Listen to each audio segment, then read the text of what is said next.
Good morning, it's October 8th, 2013. I'm 31 days, 23 hours from the 43rd IPF Open World Championships in Stavanger, Norway. Today I'm doing the bench press. It's 4:30 in the morning East Coast time.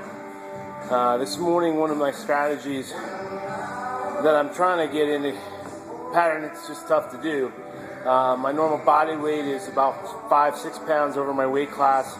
But 2-3 weeks out, when you start testing your competition equipment, try to get your body weight almost on your weight class. This morning I'm exactly 264.5. Get a true fit of your competition gear. Everybody knows your gear loosens up the day of the meet, or it feels a little looser most times. It's very rare that you have a lifter who things feel tighter the day of. What I would say is try to get into your competition gear at your body weight. Good thing about the Titan products anymore is they don't really stretch out. You don't really kill them. So if you're over 2-3 pounds working in your gear, you don't usually kill it anymore. Usually the gear will hold up. It won't loosen up very much at all anymore. It used to be if you were 3-4 pounds overweight, you'd pretty much kill your bench shirt. Nowadays, not so much, but the fit for your competition will be a lot different. The feel will be a lot different, and that's no good. You just gotta have to try to simulate as much as you can, in training for the competition. You'll notice I use the ER racks. I don't have an Alico racks, which is what they use at the World Championships, but it's as close as we can get in competition. Plus the Alico racks are pretty darn expensive here in the United States. Today I'm going to do bench training. I'm going to try to hit PRs with the double boards, try to hit PRs with the single boards, and I'm even going to try, if I can get my competition shirt on, no matter what shirt I put on, I'm going to try to get down to at least a half board, what I call a knee wrap, to truly simulate almost to the chest. Even if I can get to the chest, that'd be fantastic. Being 31 days out, you got to start hitting that groove, start hitting the chest. It's important to work that triceps, but if you're not able to hit your chest 4 weeks out at the right body weight, you got some major gear issues you got to work through. Especially in a World Championships, you don't want to go in high risk. You got to be able to hit. Know you can hit your opener. Know you can get your shirt groove right. And if you can't, you got to adjust now. 30 days out, there's no messing around. In a bench press competition only, those guys could be a little more high risk.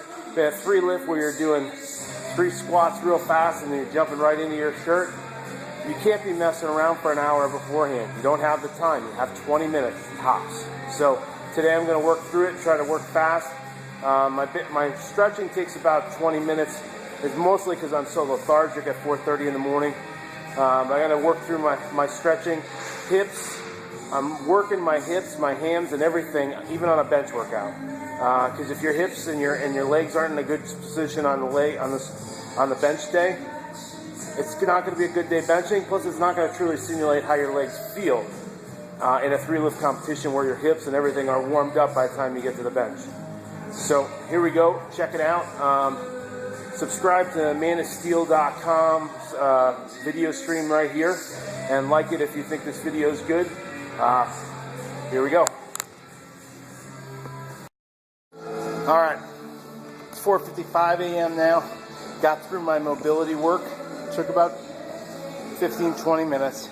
I don't have to hit it as hard on the upper body days, but I need to at least spend 10 minutes getting the hips out, getting the mobility in the hip groin area, and then obviously working the shoulders, stretching with the bands, using the black band, black Rogue band here to do some mobility work. I've been telling everybody I use information from Mark Bell, Super Training TV, and Kelly Starrett at Mobility WOD. There's a book called Supple Leopard. I would recommend it, especially for anybody, but for lifters who keep getting injuries, who just can't figure out what the heck's going on. You're trying to adjust, but you keep getting tweaks and pulls. Pick up. It's the best. It's like a textbook. The Supple Leopard by Kelly Starrett. But man, he's got so many different exercises to help you diagnose and break apart systemic injuries you keep getting, and also helps identify areas where you haven't got injured yet, but you're on the brink because your body just isn't in a good position. So highly recommend that. All right, today, as I said earlier, we're going to do the boarded bench press. I talked about setting up equipment. I've done it over here. I set up the ER racks, okay, with the safety rack. Guys, when you get heavy with the bench shirt, I'm here at 5 o'clock in the morning. What kind of spot? I mean, I've got good guys, but when things go crazy with these bench shirts, the best spotters in the world, even on the competition platforms, are going to miss sometimes. You're going to get it right in the chin. Put the safeties there. If you don't have safeties, look around for safeties online. Just so in case that shirt goes wacky, you don't lose your teeth or your chin or get your jaw wired together. All right. I don't even wear crazy tight shirts, but you should still do it just as a safety precaution, especially if you're training kind of solo without a lot of powerlifting guys around you. Now, I talked about using the ER racks, getting things to the competition fit. The one thing that I try to always keep in mind is the pace of the workout. Does it simulate? Does it simulate what you're going to be facing? Now, I'm going to IPF World Championships in Norway. Kilos there are normal. The load is going to be fast. The flight's going to be fast. I mean, it's going to be, in the bench press, if there's 15 guys in the flight, it's probably going to be 12 minutes between attempts. It's going to be less than a minute, which in the United States, it's probably more like 18, 19, 20 minutes between on a 15-person flight. The guys will load it much faster. They move things a lot quicker. So when you're training for a meet like that, you really got to keep the pace in mind and push your speed up between your sets, between your work sets especially. I'm not saying kill yourself in the warm-ups. I'm not saying trying to get done in 25 minutes. But I'm saying you shouldn't be in here 2.5 hours on just the bench. There's a problem. You're not getting yourself ready for the actual meet. So you got to keep that in mind and keep the pace of your workout going to be the pace of what the contest is. Now, if you're going to a local event where the pace isn't very fast, where you're going to have more than a minute per lifter in a flight. So if you have a 15-lifter flight and say it takes 20 minutes between lifts, that's a slower meet. So you're not going to have to pick up the pace for that. But as you move up, as you go to a national or as you go to an international in the IPF, you're going to have to pick up the pace. And you got to train for that so then when you get to the meet, it's no big deal. Make your training harder than your competition lifts. Just like when you're training for any other sport, you're training for football or anything like that. If you make practice hard, the meet will be easy, even if you're handling more weights. I wrap my own knees, I load my own weights. I get to the competition, I don't do any of that stuff, and it's great because I'm rested. And plus, it's not 4:30 in the morning. Now, this meet in Stavanger, I'm kicking off at 9 a.m. Norway time, so it will be 3:30 in the morning East Coast time. But I'm hoping for an American, actually training at 4:30 in the morning is going to be a little bit of a good thing for me because I'm going to be closer to going to be training. Most of my training cycle will be in the competition hours, so that'll be good. All right, so let me get off to the bench so I can get done. My goal is to be done with my shirted training by about 6:20. I'm hoping my guys show up this morning to help me give me lift offs from about 5:45 to 6:20, 6:30. I always depend on these guys, and they're you don't need power lifters with you.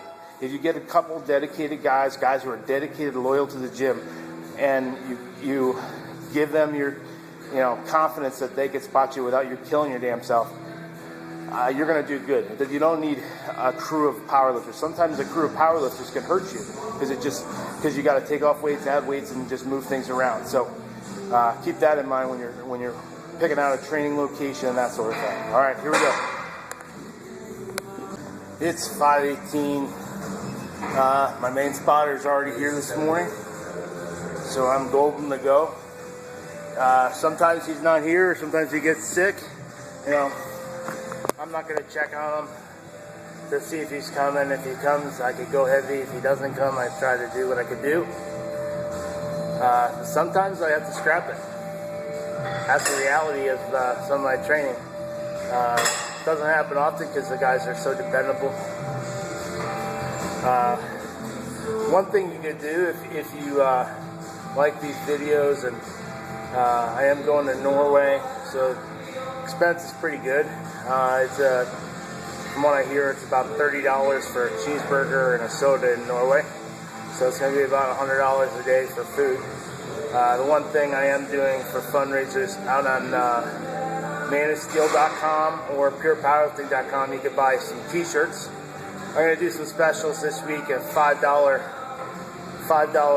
retro shirts. Retro shirts, I run meets constantly. I run 3 or 4 USAPL events a year, USA powerlifting events a year. Sorry, I had my mouth armor in. Probably couldn't hear me as an Under Armour mouth guard. If any Under Armour guys want to, I love these guys. These help my teeth and also help with my recovery. Anyway, you can buy a Pure Powerlifting shirt. This one's kind of got an aged look to it, only because I beat the heck out of it.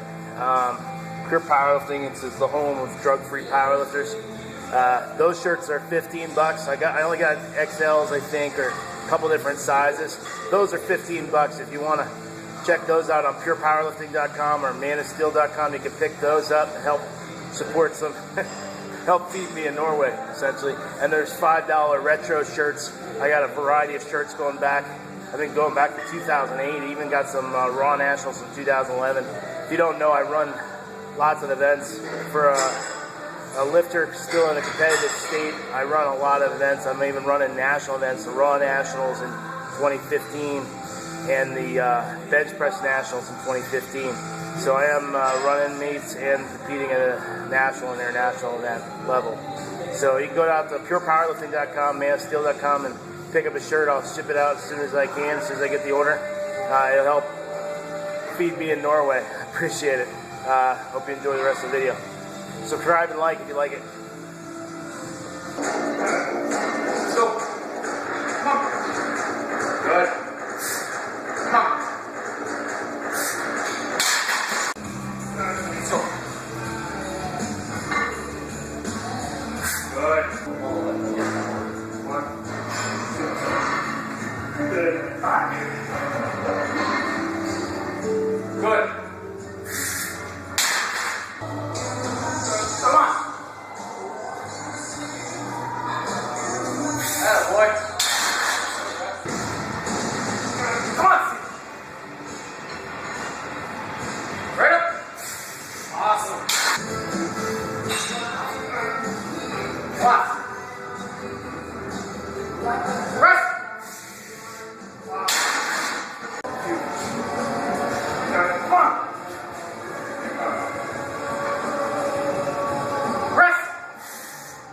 All right, 6:42 a.m. Completely done with the geared bench press. Changed the plan a little bit. Plan was to do a PR double and a PR single with the double board and a PR single with the single board. And my plan was to go 675 off the single board and then 700 off the double board. But as you saw, I had a little more in me than I expected. So I did a 675 off the single board and a 700 off the single board. And then the last set was 620. And the thought process to the 620 was, I got to figure out, today I'm at competition weight, I'm in the competition gear, I got to figure out what I can get to my chest safely. So today, I got 620 to my chest. I think that was decent speed. I have to go back and look at the video myself. But that was a good indicator. The 620 is a good number. I'm kind of hopeful to get like 611. And I think if I look at the speed, I think 611 is doable to be on the conservative side for an opening attempt. So that was the plan. The plan kind of changed. If you have a good number, you feel good. I felt I didn't need to go 700 off the double board. I can do 700 off the single board, which is a big PR for me. So very happy about that, especially at competition weight, especially at this time of day. So if you guys like this type of video, this takes a little bit more work for me. I'm not an ex-professional wrestler, aka Mark Bell. So I'm not the extroverted personality, but If you like this, if there's questions you want to ask me, things you want to throw by me via YouTube requests, Facebook requests, I'll do more of these if you want, with time constraints, you know. So it's only so early I can get up and so much time I can spend, and I have to be home by 7 in the morning because I got 4 kids that go to school and I got to get them off. So that's why I train at this time of day. Not because it's an enjoyable time of day. It's a necessity, and because I love the sport of powerlifting. And if I didn't do it at this time of day, I wouldn't probably be able to compete. So let me know down below. Subscribe, like it, like I said earlier, and if you have any questions, send me on Facebook or on this YouTube channel. Take care.